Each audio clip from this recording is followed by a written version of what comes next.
In the first attack for several weeks by Russian forces on the Ukrainian capital Kiev, explosions rocked the city. Russia insists it was targeting storage tanks which it claims were supplied by Europe.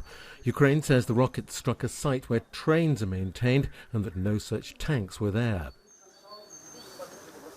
Meanwhile, the Russian president says the new missiles being promised by the US won't change anything, but said Russia will strike new targets if those deliveries go ahead.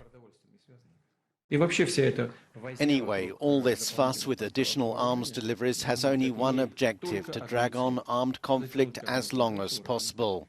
But if the deliveries were to happen, we will draw corresponding conclusions and use our own means of destruction, which we have enough of, to strike those targets that were not yet hit by us before. Kiev has escaped serious attacks recently as Russian forces concentrate on the eastern Donbass region. Russia claims its attacks destroyed T-72 tanks that are being given to Ukraine by European countries. Battles are raging in neighboring Lysychansk and Sievierodonetsk that Russian forces say they control almost completely. The Russian army says some Ukrainian military units have been withdrawing from Sievierodonetsk.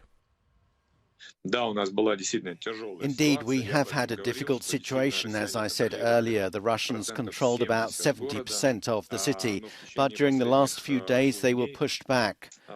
The city now is divided approximately in half.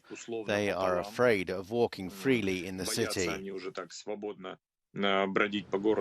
Meanwhile, cities such as Irpin continue to recover after citizens began to return last month to what was left of their communities. The wealthy commuter district northwest of Kiev was at the front line as Russian tanks pushed forward to the capital.